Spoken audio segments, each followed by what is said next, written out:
Chancellor Radio Productions presents, in association with Bucketnaut Media Productions and Squatch Film, The Tragedy of the Helios, an audio production in 4 parts, written by Matt Whitney. Episode 4, The Son, the Angry Brother. December 12th, 1935. It had been almost 2 weeks since Shaw and her crew had succumbed to what Klosterman could only assume was tainted meat.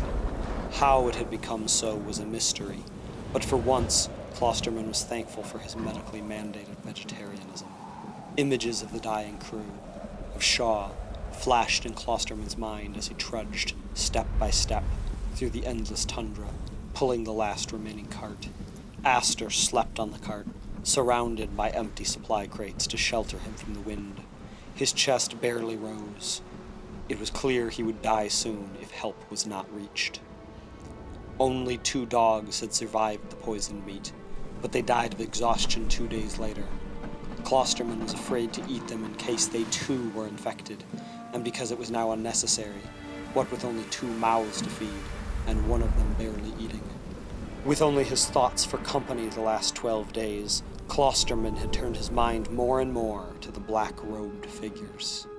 He had seen them just before they found the meat, but the ground was undisturbed when they arrived. There was no way anyone would have had the time to tamper with the meat. And anyway, Klosterman wasn't convinced the figures were real. The mind invented things when faced with an endless blank canvas of snow. He put away the thought that Shaw had seen the same figures. David. Klosterman whipped around to see Astor checking ahead with the spyglass. Stephen, are you all right? I can see the relief camp. Just ahead, obscured by whipped-up snow, was the relief camp. A small building, reinforced against the weather, and topped with multicolored flags to guide in travelers. Like Camp Samuelson, no one appeared to be at the relief camp. Klosterman stopped the sled and rushed to the front door. To his surprise, it opened into the small building. Hello? The relief camp was a single room with deep shelves filled with crates on 2 sides, 2 triple bunk beds on the back wall, and another on the front next to the door. Is anyone there? Mackenzie? No. It's deserted. Klosterman checked the crates, and to his delight, found them full of food, supplies, and medicine. I found supplies. He pulled down a crate full of dried crackers and ripped open a package as he hurried outside to Astor. Both men silently ate and watched the endless tundra swirl about. Do you see a man over there? You're not crazy. I see him too. Through the gathering snow, the professors spotted Dr. Mackenzie dancing with his hands lifted skyward. His feet were bare, and his clothes far too thin for the icy weather. Dr. Mackenzie! Mackenzie paid his name no notice. He continued to sway to unheard music, making a circle in the snow. As he danced, he chanted a single word over and over. Sasha. Paul! Klosterman put a hand on Mackenzie's shoulder and turned him around. Once a sturdy, barrel-chested man with thick blonde hair and a cheery disposition, Paul Mackenzie was a shell of his former self. He looked as if he had lived 10 years in the last one. What little clothes he wore had the appearance of being several sizes too large for him, when in reality, he had shrunk several sizes. What are you doing out in the snow? Mackenzie took a moment to recognize his colleague. Here for the eclipse, eh? Not for your eyes. For mine? No, not for yours. Mindlessly, Mackenzie slipped back into his one-word chant. Come on inside, Paul. Klosterman led Mackenzie back towards the relief camp, but he quickly broke away and returned to his dance. Must stay here? Must for the asses? Not for their eyes. Not for your eyes. Not for mine. No, not for mine. They told me no. Mackenzie fell to the ground, writhing as he cried out. Not for me. I must not look. Not for you, Francis. He rolled over and buried his face in the snow. Paul, stop. You'll injure yourself. Klosterman did his best to restrain Mackenzie before he hurt himself or froze to death. Despite his emaciated appearance, Mackenzie was still as strong as a bull and effortlessly shoved Klosterman aside. I see you! You king! I told you, not for you! Mackenzie rounded on Klosterman, tackling him to the ground.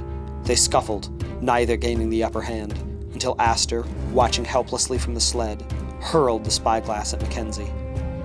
It connected with a thud, and Mackenzie dropped into the snow. Inside the relief camp, Mackenzie sat, tied to a chair. His feet, ears, and nose were blackened with frostbite. Across from him, Klosterman worked on properly mending Astor's leg while he interrogated Mackenzie. Why didn't you wait for us at Camp Samuelson? Had to see the eclipse. Time was ticking. Had to see it, not for your eyes. Mackenzie pulled against his restraints. But why leave early? Why take all the supplies? Time was ticking. Had to see the eclipse. Couldn't wait any longer. How long did you wait for us? Till they came. Till they told us to leave. Not for our eyes, they said. Not for us. You met an old man in a boat? Look out for Sashane. Look out for the angry brother. Where did you hear that name? From the old man? Must go to the eclipse. Sashane is coming. Not for my eyes. No, not for yours. Coming soon. The eclipse isn't for almost 2 weeks yet. Tomorrow. Coming tomorrow. Tick tock. Must get to the eclipse. Where's your crew? Gone. To see the eclipse. Not for their eyes, but they looked good now. Sashane. Gone to Sashane. What does that mean? Are they dead? Missing? Gone. Gone to Sashane. Mackenzie renewed his struggle with the ropes. He's gonna hurt himself. Klosterman turned to Mackenzie, just as he tipped his chair over, taking his head on a collision course with the edge of a crate, which cut short his ragged hysterics. Blood poured from the wound, and after a short gasp, he was dead. Astor and Klosterman looked on in horror as the accident unfolded, powerless to stop it. Mackenzie, their last hope, lay dead on the floor, along with any chance of escape. The remainder of the day passed slowly.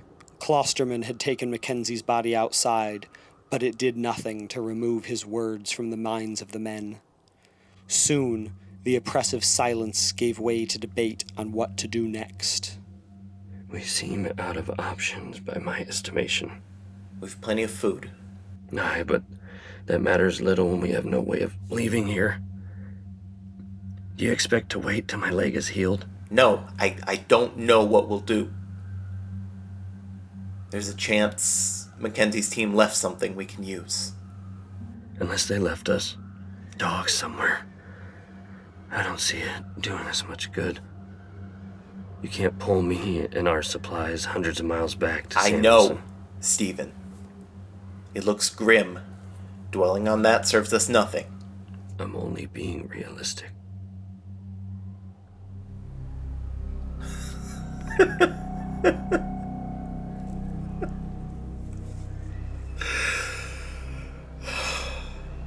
Come now.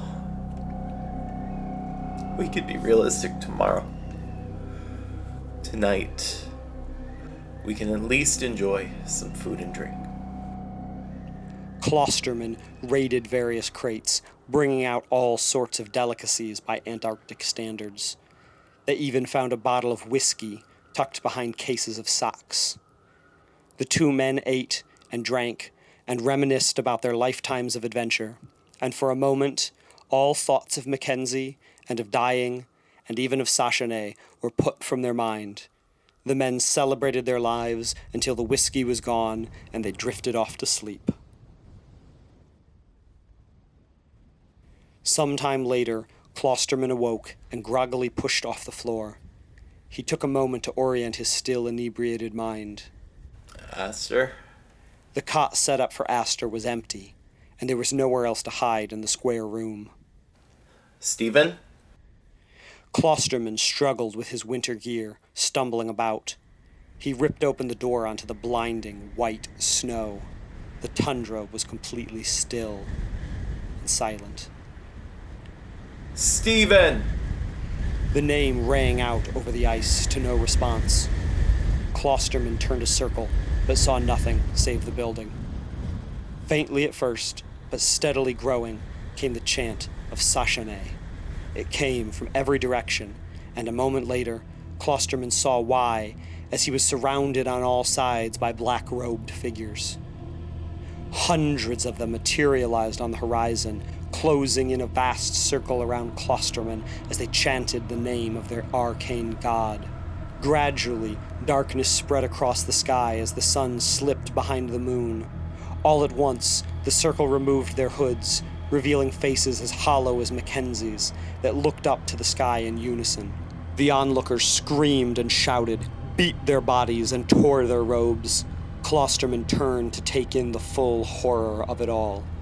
All around him, the robed cultists shouted the name Sachane, even as blood streamed from their eyes, mouths, and ears. Some collapsed in writhing heaps, while others fought to stay standing, even as their bodies gave out. Klosterman's attention shifted from the dead and dying cultists to the eclipse. He reached for the spyglass at his hip, a poor tool for the job, but he had only moments before the celestial event was over. Shoving it to his eye, he looked up to the moon and the halo of sun. Instead, Klosterman beheld a far more awesome sight. A great behemoth god was stretched out in all directions around the moon, clawing at the black void. Its full, incomprehensible size was still behind the lunar rock. Great shafts of light sparked off Sachane as it roiled in the heavens with great fury. On Earth, all was still. A great ring of cultists was spread out over the snow, all contorted and nearly as pale as the snow, save for frozen red trails down their cheeks. In the center of the carnage, Klosterman laid spread out in the snow. The spyglass was still clutched in his hand and held up to a hollow, smoking eye socket. Sunlight washed over the once more uninhabited wasteland that was Antarctica, and in the sky, the angry brother was quiet once more.